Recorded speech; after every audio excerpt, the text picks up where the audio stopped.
اعوذ باللہ من الشیطان الرجیم بسم اللہ الرحمن الرحیم۔ دوستو، میں ہوں امان اللہ خان، آپ کے پروگرام عکس کے ساتھ۔ دیکھیں حالات کتنی جلدی بدل جاتے ہیں۔ ایک ہفتہ پہلے آپ دیکھیں کہ پورے ملک میں اور بر صغیر میں پرسکون حالات تھے۔ کسی کے ذہن میں نہیں تھا کہ یہ کیا ہوگا اور کیا ہونے والا ہے۔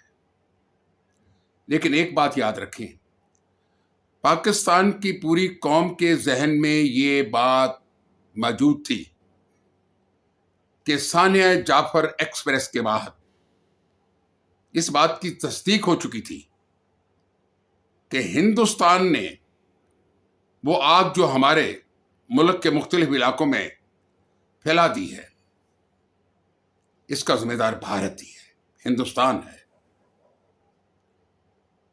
کیونکہ ہندوستان کا مقصد، ان کا دستور اور منشور آج سے نہیں، قیام پاکستان کے بعد سے آج تک انہوں نے پاکستان کے وجود کو تسلیم نہیں کیا، دو نظریے کو تسلیم نہیں کیا۔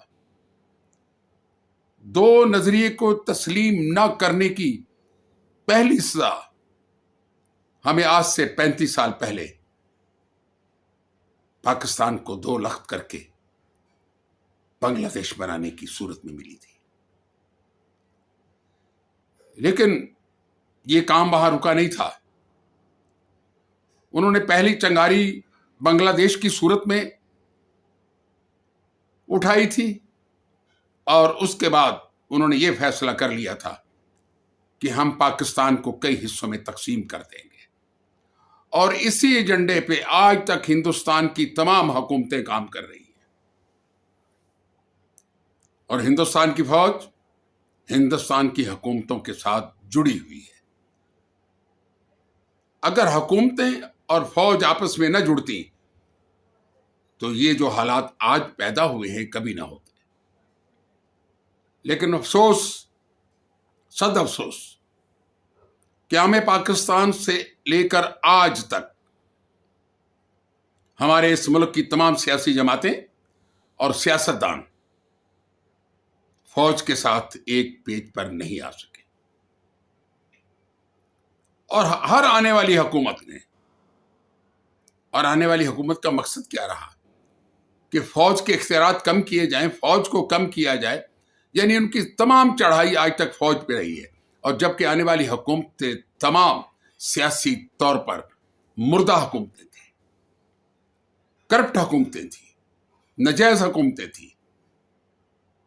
آج اس ملک میں 45 اور 47 کا جو ڈنڈورا پیٹا جا رہا ہے، یہ آج کا نہیں ہے، یہ پاکستان کے ان تمام انتخابات کا ڈنڈورا ہے جو آج اکٹھا ہو چکا ہے۔ لیکن چھوڑیں، ہم ان سیاستدانوں کی بات نہیں کرتے، ہم بات کریں گے پاکستان کی، وجود پاکستان کی، نظریہ پاکستان کی، پاکستان کی سرزمین کی، یہاں کے 24 کروڑ عوام کی، جنہوں نے بہت ہی مصیبتیں سہی ہیں آج تک ان سیاستدانوں کی، لیکن یہ ایک پیج پر نہیں آ سکے۔ میرا کہنے کا مقصد یہ ہے کہ ہندوستان کے مودی نے، اس فرعون نے اعلان جنگ کر دیا ہے۔ کل رات کی ان کی جو آخری میٹنگ تھی، اس میں انہوں نے فوج کو تمام اختیارات دے دیے ہیں کہ جہاں، جس جگہ سے، جب چاہیں، جس انداز میں چاہیں، پاکستان پہ حملہ آور ہو جائیں۔ اس کے بعد کیا بچا ہے ہمارے پاس؟ ہمارے پاس کچھ نہیں۔ لیکن الحمدللہ مودی کی ایک تقریر نے پاکستان کے تمام نسلوں کو، گروہوں کو، سیاستدانوں کو اکٹھا کر دیا ہے۔ اور ایسا اکٹھا کیا ہے کہ پاکستان بھر سے الجہاد الجہاد کا نعرہ لگ رہا ہے، اور ہندوستان کو چیر پھاڑ کر ایک طرف کر دینے کے نعرے لگ رہے ہیں۔ سب سے بڑی خوشی کی بات یہ ہے کہ ہم نے سکھوں کی تعظیم کی، ادب کیا، انہیں پیار کیا، جبکہ سکھوں نے 47 میں ہمارے ساتھ بہت ظلم کیا۔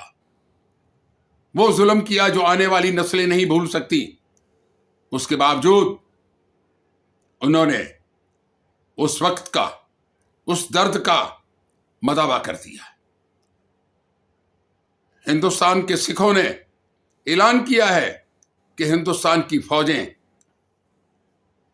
ہمارے ان علاقوں سے، اس پنجاب سے گزر پر پاکستان پہ حملہ نہیں کر سکے گی، ہم راستے میں رکاوٹ ہوں گے۔ الحمدللہ۔ اور ایسا ہی کشمیر میں ہے، کشمیر جاگ چکا ہے۔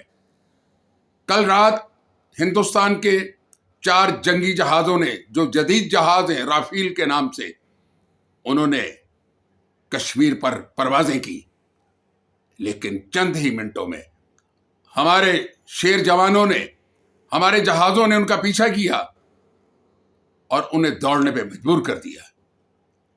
دیکھیں بات اب اتنی ہے، یہ جنگ اگلے 24-36 گھنٹے میں ہونے کی ہے۔ دونوں طرف سے فوجیں تیار ہیں، بارڈروں پہ پہنچ چکی ہیں، یہاں تک کہ ناروال، ظفروال اور شکرگڑھ کے علاقوں اور ہمارے واگا سائڈ سے اور دوسری جو ہماری بھاول نگر سے جو بھی حلقے ہیں، وہاں سے سویلین آبادی کو ہٹایا جا رہا ہے۔ پاکستانی قوم تیار ہے، مودی تم سے لڑنے کو تیار ہے، تمہیں نست و نابود کرنے کے لیے تیار ہے۔ ہمیں یہ نہ سمجھے کہ ہم کم ہیں، تعداد میں کم ہیں، اسلحے میں کم ہیں،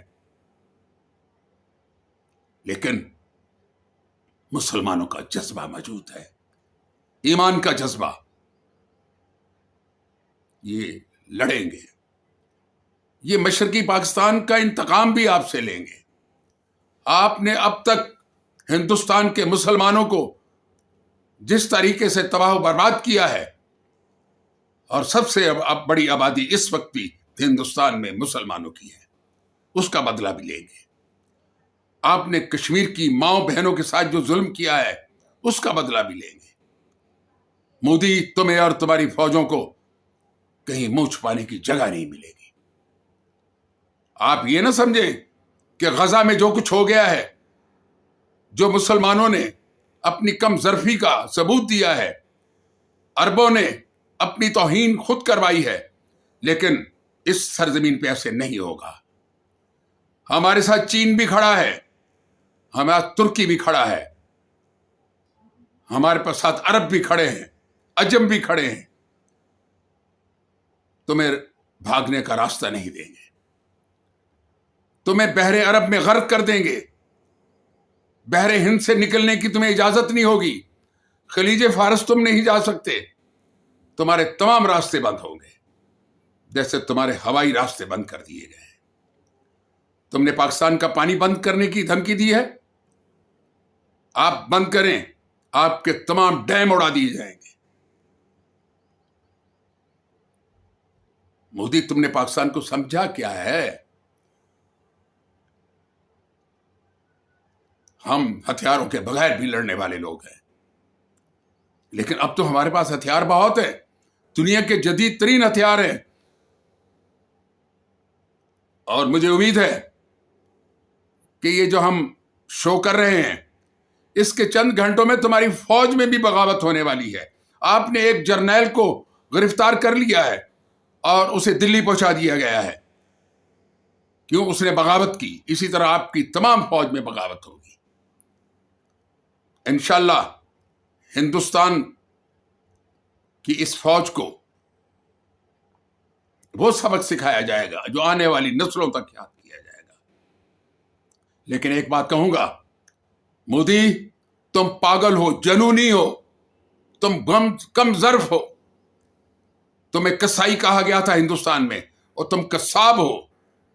تمہیں نظر نہیں آتا کہ یہاں پہ کروڑوں کی آبادی بس رہی ہے، انسان ہیں، جانور نہیں بستے۔ تم نے نہ تو ہندوستان کے مسلمانوں اور ہندوؤں کا تحفظ کیا، ان کے لیے موت خرید رہے ہو، اور ہم بھی 24 کروڑ ہیں، لیکن ہمیں تو شہادتیں ملے گی، آپ کو کیا ملے گا؟ کتے کی موت ملے گی تمہیں۔ پاکستان تیار ہے، جنگ کے لیے پوری قوم تیار ہے، تم 24 گھنٹے گیا اس سے پہلے حملہ کرو۔ پاک فوج اور پوری قوم اس وقت تیار ہے، آئیں میدان عمل میں آئیں، آپ کو وہ سبق ملے گا کہ پوری دنیا کی اقوام یاد کریں گی کہ کس سے پالا پڑا ہے۔ پاک فوج زندہ باد، پاکستان کے 25 کروڑ عوام زندہ باد۔ اسی کے ساتھ میں آپ سے اجازت چاہوں گا، خدا حافظ۔